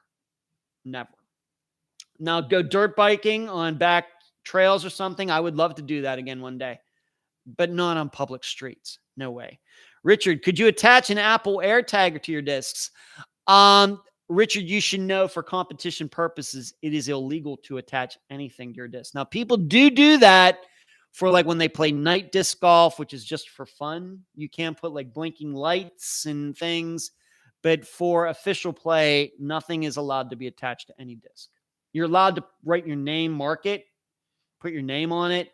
That's it. You can't put anything like that on it.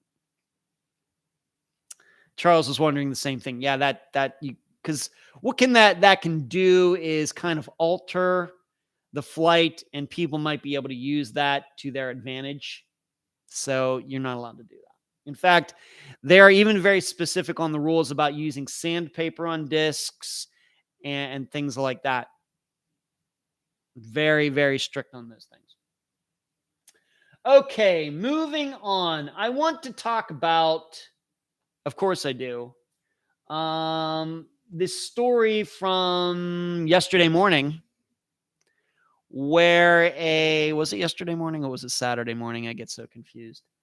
No, it must have been Saturday morning. This young man, Corey Patterson, who decided to take a plane for a spin up in the air near Tupelo, Mississippi. He worked at the local airport, and he had posted something on his Facebook about, kind of, I guess, in a way you could see it as a suicide note. And he ended up going to the airport where he worked. He ended up getting into a King Air, which is a propeller plane, two engines, one on each wing, and it can sit like 6 or 8 people. Fairly powerful private propeller plane, fairly. Probably not the type of plane you'd want to learn to fly in. But he got in it. And at first, he made a comment that he was going to fly it into a local Walmart for some reason. And so the police were out and they were evacuating Walmarts and malls and things. Once again, I think this was Saturday morning. But this guy, Corey Patterson, didn't follow through with that. So for the next several hours, and I want you to know that I was following this on Flight Radar 24, he just continued to fly around. You could watch many videos. People caught the plane flying over their homes in the area, just buzzing by. He's going about 200 miles an hour, only about 1,500 feet off the ground, not high at all, but he was just flying all over the place, just zooming in. I think that they,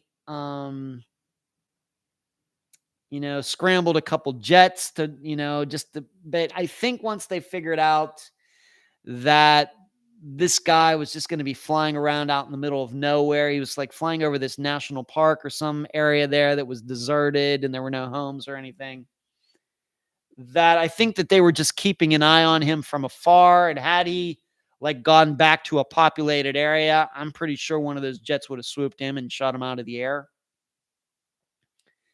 But eventually he ran out of gas and landed wheels up in a field and survived. And the police swooped in, took him into custody. And of course, he is now facing a whole list of charges, including making terroristic threats because he said that he was going to fly it into a Walmart and kill people. Now, the reason I'm bringing this up, a couple different reasons. Jasmine says, that was here in Mississippi. They had to leave Walmarts. My mom told me she works there. Yeah, right. Yes. But maybe some of you can think back to 2018 when this guy, Richard Russell, kind of did the same thing in Seattle. He took what is actually a commercial propeller plane, a much bigger one than from this past weekend. This one could fit like 40, 45 people on it. And this guy decided to fly around the Seattle area. He was doing all sort of barrel rolls and everything. And I think he learned to fly using one of these simulators. But he eventually crashed it. Of course, the plane was destroyed and he got killed. Now, what is important to remember about both of these situations is that these guys were not crazy.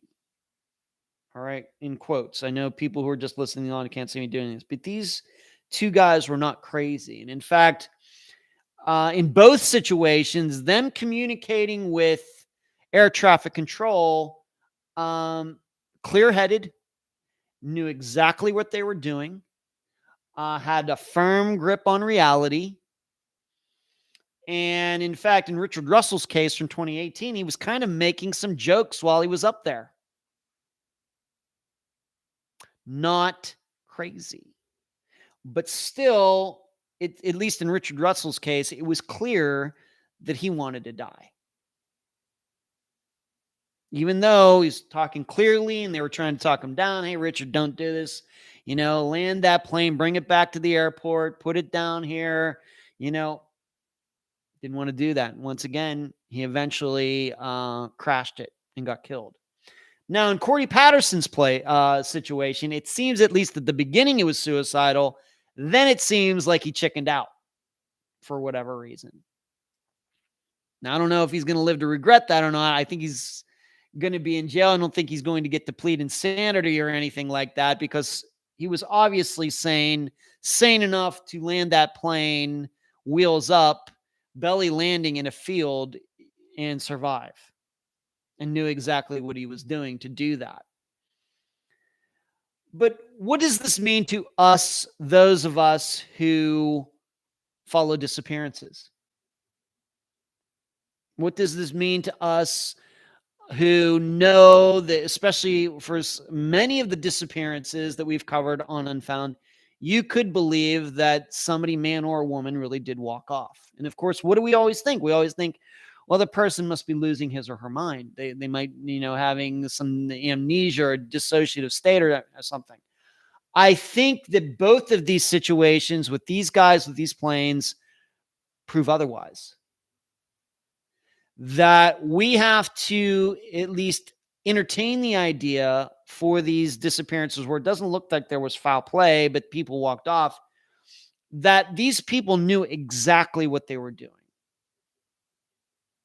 And they were not suicidal the way we usually think away of people being suicidal. And I think that our ideas on that have been greatly formed by watching movies and things which are not real.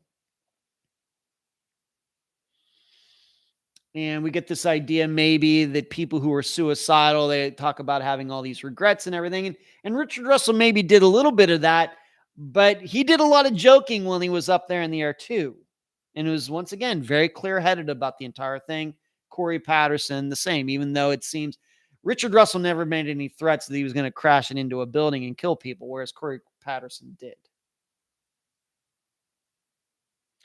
It should show us that people are capable of anything at any time. And it's what I've been able to follow. I followed this when Richard Russell did this back in 2018. Still, since then, there is nothing that I've seen that should have caused him to do this. Although there has been a theory out there that being that he played high school sports and he might have had some head injuries, CTE, and that's what caused him to do this. I don't know. We'll never know now. But people are capable of anything. You just don't know what people are going through. And this is why when people say, well, she wouldn't have left her kids, he wouldn't have left his kids, those are just cliches. All right. Because if men, now maybe some women have done this too. There's just nothing that recently that I could think of where a woman took a plane up and flew it around and then crashed it and everything. I'm not saying it hasn't happened. Probably has. But these are just the two stories that I know the best. But they can be very clear-headed and know exactly what they're doing. And so we just need to keep that in mind. We can never definitely dismiss this because we just have too many examples to the contrary. I have another. I'm going to run out of time to talk about it, but we had the CEO, the CFO of Bed Bath & Beyond. He jumped from a very exclusive condo building in New York City this past weekend. Guy's worth millions of dollars. Now, I do understand maybe that he did a few things with the Bed Bath & Beyond stock that were not quite on the up and up. And frankly, the retailer Bed Bath & Beyond has been going through some tough times, and they're going to be closing some stores, and some people are going to get laid off and everything else. And there was the stock got pumped up, and some people made some money on it that they probably shouldn't have. And he might have been one of those people, but here was a guy, 52 years old, CFO of Bed Bath & Beyond. And I'm going to guess a year ago, had somebody told him, you know what, a year from now, you're going to jump off from the 18th floor of this building and kill yourself. I'm sure a year ago, he would have said, that's crazy. But here we are a year later, and that's what he did. Likewise, I talked about at the beginning of this year, I have her name written here. Remember Miss USA Chelsea Christ or Chesley Christ? She was Miss USA. She was from North Carolina. Seemingly doing very well for herself, doing some reporting on TV. I think she had her law degree. She was a lawyer. She jumped out of a building in New York City too. 30 years old, something like that. Smart, great personality, beautiful, everything. Jumped to her death. Now, my understanding is she had been struggling with some depression issues for a while, but this also shows it doesn't matter what people have going on in their lives, no matter how great, no matter how much money, no matter, job prospects and all of these things. Sometimes they're just things that just cannot be easily explained and that we just don't know. For all these people, it doesn't seem, at least to the outside, Corey Patterson, Richard Russell, This guy's name, let me say his name for the record, Gustavo Arnal, Arnal, and then Chesley Christ, this young woman. All of them seemingly had a lot of reasons to live, but they all consciously, without having any mental defects or anything, decided they were going to make bad choices. And Corey Patterson was the only one who lived. Probably, I think it's just because he chickened out. Just have to remember this when it comes to disappearances. Richard said, I just drive my truck to Walmart and leave my plane at home. Thank you, Richard. Richard, a couple of loose cannons rolling around the deck. Those two guys, I don't know. It's just, I think what's creepy, Richard, is how sane they both sounded when using the radio for these, exchanges. So I was on my mind, wanted to talk about it. You know that I'm fascinated with all sorts of airplane and jet stories anyway, so they gave me an opportunity to talk about that. All right, we're just about to the end of the show tonight. This Friday, we're covering this disappearance because of a listener who posted a request on this channel about 3 months ago. She had requested, could you please try to cover the disappearances of Justin Gaines, which of course we've already done, and Kyle Fleischman. And Kyle Fleischman will be this Friday's disappearance. If you make requests, I try to make them happen. I just want you to know that. Any requests that you make, I really, really, really tried to make them happen. And luckily, I succeeded on both of these. But Kyle Fleischman, he went missing from Charlotte, North Carolina, a city I drive by all the time between Pennsylvania and Florida. It's a beautiful city at night. Really beautiful city at night. He disappeared on November 9th, 2007, I guess in the early morning hours of November 9th. The guest is a young woman who has become an expert on his disappearance. She lives in Charlotte. She's gone to these locations. She's done a lot of paperwork, filed for a lot of paperwork. And her name is Reggie. I think her full name is Regina, Regina, but for the interview, she went by Reggie Simpson Ahern, Ahearn. She was the guest. We did this interview a couple weeks ago. And she's collected quite a wealth of information that I will be posting on Facebook and elsewhere on the website, theunfoundpodcast.com, before Friday. And of course, I think many of you maybe already know Kyle Fleischman's disappearance, at least I think a little well-known, maybe not as well-known as Brian Schaefer's, but kind of. He went out with his friends. They went to a comedy show to see Dane Cook. Afterward, they went to a bar. They got separated for some reason. The friends decided they were going to go home. Kyle decided he was going to stay out. Had a little bit of a run-in with a small group of people that a guy didn't like, that Kyle was dancing with that guy's girlfriend or fiance or something. But they seemingly went their separate ways. Kyle seemingly went down and got some pizza at a local pizza shop before it closed at 3 a.m., and he was never seen again. The title for this episode, coincidentally, is called Separate Ways. And, of course, the theme, I'm going to be talking about some other disappearances in which people were in a group of friends. One kind of got separated. That person went missing, and all the others did not. Why does this happen? What can we learn from a situation like Kyle's? Maybe some others. Of course, Brandy Wells, she went to a bar alone and disappeared. We know Jesse Ross, he was in Chicago with friends. He separated from the group. He was never seen again. Justin Gaines, similar disappearance. He shows up at that club. He gets separated from his friends because they decided they didn't want to go inside because of their, it wasn't free or something. He got separated from them. He goes missing. TJ Murray, remember, he showed up at that bar with a friend of his. They got separated because he got kicked out of the bar. He went missing. Why do these things happen? So that will be this Friday. Kyle Fleischman disappeared from Charlotte, North Carolina, November 9th, 2007. The guest is Reggie Simpson Ahern, a woman who's been putting a lot of time into trying to figure out what happened to him. And the title of the episode will be Separate Ways.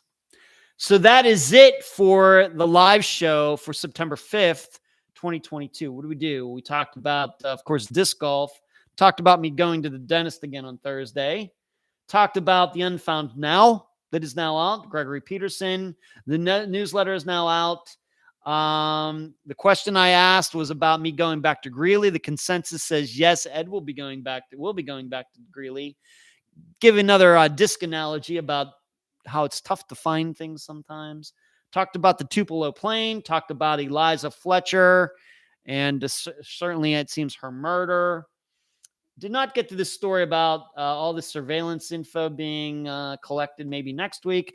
Talked about the murder of a crime reporter in Las Vegas, Jeff German.